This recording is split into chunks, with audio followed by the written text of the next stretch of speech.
नमस्कार दोस्तों, मेरे चैनल रियल कहानियाँ 2.0 पर आपका स्वागत है। बहुत समय पहले की बात है। एक नगर में राजा चित्रकेतु रहते थे। महाराजा चित्रकेतु पुत्रहीन थे। महर्षि अंगिरा का उनके यहाँ आना जाना होता था। जब भी राजा आते उनसे निवेदन करते, महर्षि मैं पुत्रहीन हूँ, इतना बड़ा राज्य कौन संभालेगा, मेरे ऊपर कृपा करो, मुझे एक पुत्र मिल जाए, एक पुत्र हो जाए। ऋषि बहुत देर तक टालते रहे। महर्षि अंगिरा कहते हैं कि हे राजन, पुत्र वाले भी उतने ही दुखी हैं जितने कि पुत्रहीन, किंतु पुत्र मोह बहुत प्रबल है। राजा ने बहुत आग्रह किया तो महर्षि ने कहा, ठीक है राजन, परमेश्वर कृपा करेंगे तेरे ऊपर, तेरे घर में भी पुत्र पैदा होगा। महाराज चित्रकेतु के घर कुछ समय के बाद एक पुत्र पैदा हुआ।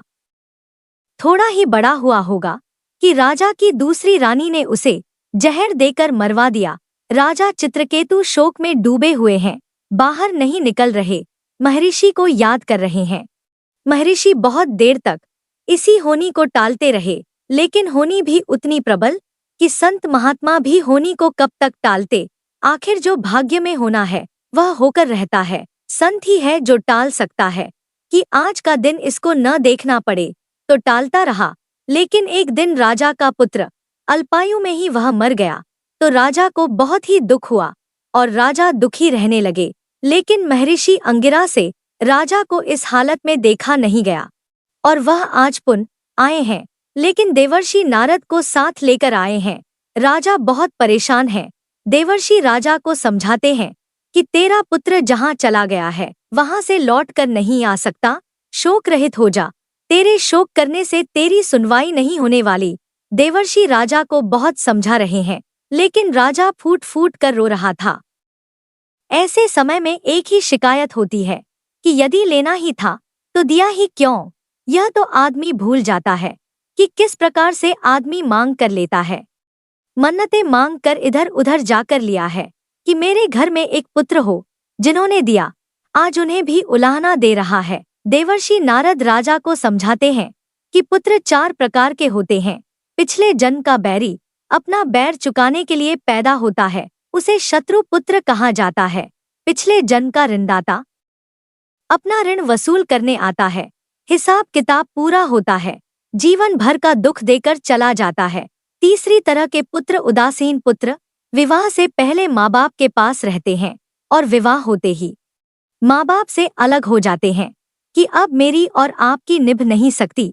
चौथे प्रकार के पुत्र सेवक पुत्र होते हैं, माता पिता में परमात्मा को देखने वाले। सेवक पुत्र सेवा करने वाले, अपने माता पिता की सेवा करने वाले। परमात्मा की सेवा, माता पिता की सेवा हर किसी की किस्मत में नहीं है। कोई कोई भाग्यवान है जिसको यह सेवा मिलती है। उसकी साधना की यात्रा बहुत तेज गति से आगे चलती है, घर बैठे भगवान की उपासना करता है। महर्षि कहते हैं कि हे राजन, तेरा पुत्र शत्रु पुत्र था, शत्रुता निभाने आया था और चला गया। यह महर्षि अंगिरा इसी को टाल रहे थे, पर तू न माना। समझाने के बावजूद भी राजा रोए जा रहा है, मानो शोक से बाहर नहीं निकल पा रहा है। देवर्षि नारद कहते हैं कि हे राजन, मैं तुझे तेरे पुत्र के दर्शन करवाता हूँ। सारे विधि विधान तोड़कर तो देवर्षि उसके मरे हुए पुत्र को लेकर आए हैं। राजा का बेटा श्वेत कपड़ों में लिपटा हुआ है। राजा के सामने आकर खड़ा हो गया। देवर्षि कहते हैं, क्या देख रहे हो, तुम्हारे पिता है, प्रणाम करो। पुत्र की आत्मा पहचानने से इनकार रही है। कौन पिता, किसका पिता? देवर्षि क्या कह रहे हो आप? न जाने मेरे कितने जन्म हो चुके हैं, मेरे ना जाने कितने पिता बन चुके हैं, मैं नहीं जानता यह कौन है, किस किस को पहचानूं? मेरे आज तक कितने माँ बाप हो चुके हैं, किसको किसकी पहचान रहती है। मैं इस समय विशुद्ध आत्मा हूँ, मेरा माँ बाप कोई नहीं, मेरा माँ बाप परमात्मा है। अब तो शरीर के संबंध टूट गए। जितनी लाख योनियां आदमी भोग चुका है, उतने ही माँ बाप। कभी चिड़िया में माँ बाप, कभी कौआ में माँ बाप, कभी हिरण में, कभी पेड़ पौधे इत्यादि इत्यादि। महर्षि नारद ने कहा कि सुन लिया राजन, यह अपने आप बोल रहा है। राजा बोला, जिसके लिए मैं बिलख रहा हूँ वह मुझे पहचानने से इनकार कर रहा है। अब समझ आया। कि पुत्र मोह केवल मन का भ्रम है, सत्य सनातन तो केवल परमात्मा है। संत महात्मा कहते हैं, जो माता पिता अपने पुत्र को, अपनी पुत्री को इस जन्म में सुसंस्कारी नहीं बनाते, उन्हें मानव धर्म का महत्व नहीं समझाते, उनको संसारी बनाकर उनके शत्रु समान व्यवहार करते हैं, तो अगले जन्म में उनके बच्चे शत्रु और बैरी पुत्र उनके घर पैदा होते हैं।